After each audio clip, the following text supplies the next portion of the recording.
Back in January, Nintendo revealed a sneak peek at the Nintendo Switch 2, the successor to the Nintendo Switch. But just recently, Nintendo finally unveiled more about the Switch 2, a lot that we didn't learn about back in January. The Nintendo Switch 2 will release on June 5th at a minimum price of $449.99. Without a doubt, this is the most expensive Nintendo hardware ever. Now, I know you don't want me to talk about all that technical stuff, like how the magnets keep the new Joy-Cons hooked up to the Switch 2, the purpose of the new Game Chat C button, the built-in storage of 256GB, the new SD Express card slot, or the fact that the Joy-Cons can function like a mouse. But before we dive into the games, there are a couple things that I need to get off my back. First off, remember when I said that Metroid Prime 4 will get a Switch 2 edition last time? Well, it's official.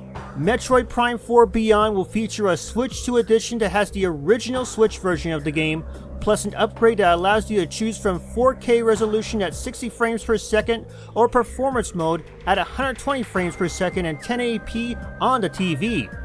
But that's not the only example. Some games, like The Legend of Zelda Breath of the Wild and The Legend of Zelda Tears of the Kingdom, will also be re-releasing with a new Switch 2 edition. Games like these will feature upgraded graphics to take advantage of the new hardware. Others, like Kirby and the Forgotten Land, will bring in new content for Switch 2 owners, such as the new Star-Crossed World. There's a good chance we'll see more games get a Switch 2 edition featuring either enhanced graphics, additional content, or both.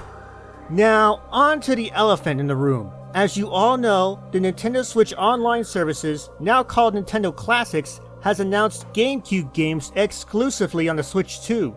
So far, 3 games have been confirmed for this new service: The Legend of Zelda Wind Waker, Soul Calibur 2 featuring Link, and F-Zero GX. Other games will be arriving on the service later this year. This is my one disappointment because I loved the remasters that were coming out in the last few years of the original Switch.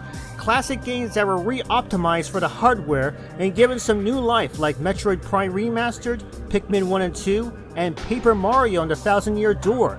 But then again, considering how well these remasters sold, I still think there is a huge demand for classic games getting the optimized treatment. Hey, better have a choice between the original game and the remastered game. I know what I'll choose. Now enough of this nonsense.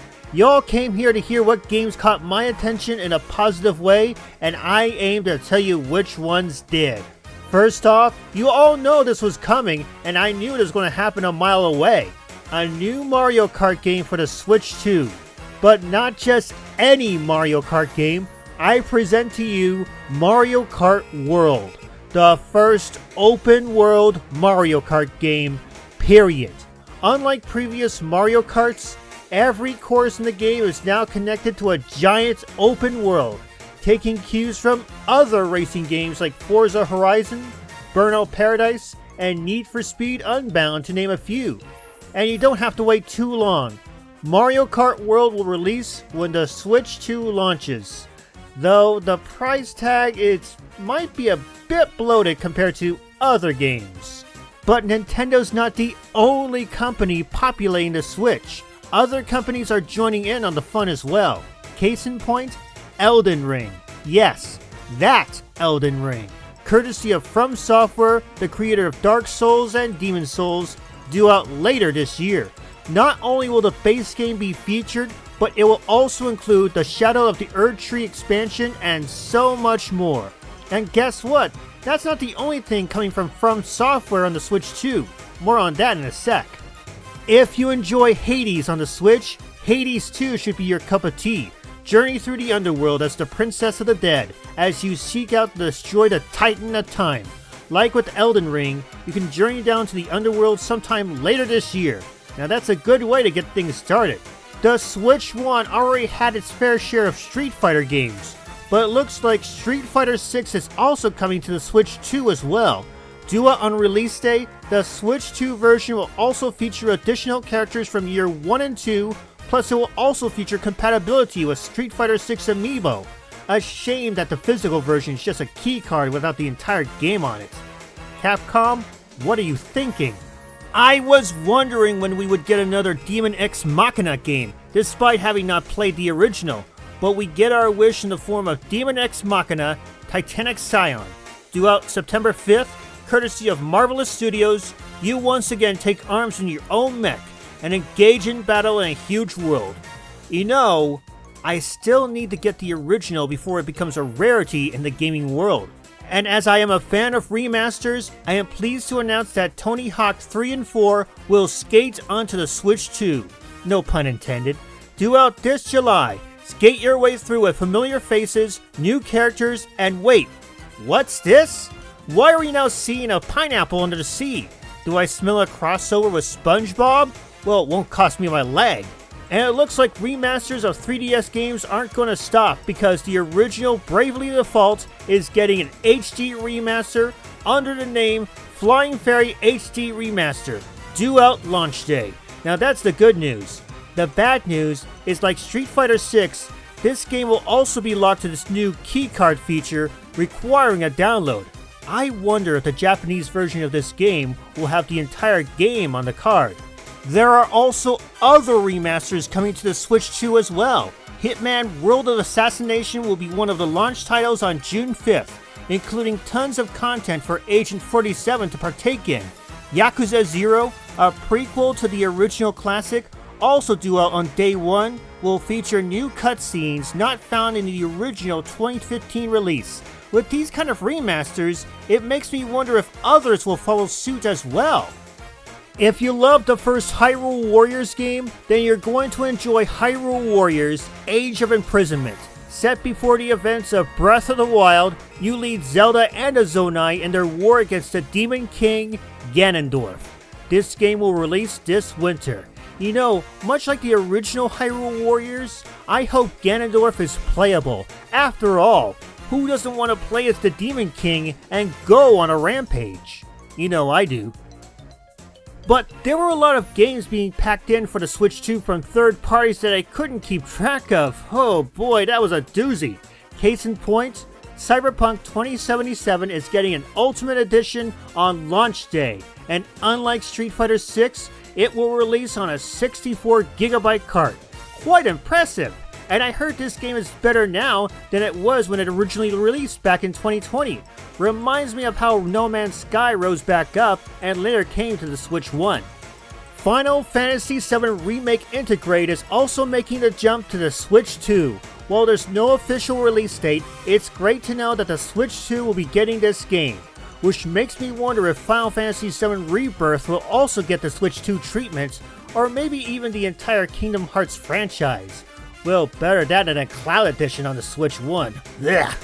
And remember when I said about the other game from Software? Well, here it is, Dustbloods, an all-new online multiplayer game exclusive to the Switch 2, due out in 2026. Play as the Bloodsworn, fight against 7 other players, and rise to the top. I'm gonna say this, I hope this game gets an offline edition. After all, games shouldn't be 100% dedicated to online gaming. Some of us still like playing games offline. I know the fans of the Soulborn games will agree on that. Rounding off the Switch 2 is the return of the Banana Slammer Gorilla in Donkey Kong Bonanza. Explore a whole world as Donkey Kong and smash your way through in a slight nod to other terrain-based games like Minecraft and No Man's Sky. This game is due out July 17th. You know, it was rather surprising that Donkey Kong, of all characters, would get a new 3D adventure game, especially after coming off of that remaster of Donkey Kong Country Returns. Let's just hope we don't get showered by coconut cream pies. Okay, that sounded horrible. As I truly say farewell to the Switch 1 era that brought Nintendo back to the front, I do have a sense of dread coming up with the Switch 2. The one sad thing is that the cost of video games have skyrocketed in the past few years, and they're only going to get worse. Even more so, it feels like I'm pretty satisfied as a gamer, and you can thank the Switch era for spoiling me rotten. Either that or collecting Switch physical games have never felt so satisfying. Another thing that irks me about the Switch era is that Nintendo is adapting too many elements from Sony and Microsoft. Some physical games like Bravely Default and Street Fighter 6 will have their physical versions limited to this new keycard system that only has part of the data on the media. Yes, this is where companies like Limited Run Games come in, with cards containing a far more playable version of the game. But I think we allowed ourselves to be complacent when it came to physical media, and that I'm disappointed in. As excited as I am about the Switch 2, I'm ready to announce that this system will most likely be my swan song system. Back when I was young, I was fascinated with video games thanks to the Nintendo Entertainment System and the first games that made Nintendo a household hit, Super Mario Bros. And Duck Hunt. And since then, I've expanded in many ways of being a gamer, be it on a Nintendo system, on PC, or otherwise. Man, those last 35 years of being a gamer felt so magical. But the reasons why I might consider calling it quits on gaming? Well, for one, it feels way too overwhelming to try to catch up when it comes to video games. Too many hits keep popping up left and right across the board, and with little room to breathe. Even if I limit myself to Nintendo games, it can still feel a little bit too much. Sometimes I wish gaming took it slow and allowed more and more games to come out one at a time, not to rush gaming out way too fast. Even if the game is awesome, it may be too soon for them to come out. Then again, I've said this about the Switch 2 even to this day. Another reason why I might quit for good is that I have hit gaming nirvana. The Nintendo Switch serves as one of the systems where I bought most of my physical games, and I never felt so satisfied in having a collection of games to choose from. Even outside Nintendo, there are still so many games to choose from if one wants to play. And if you're a PC gamer, you're also blessed in more ways than one.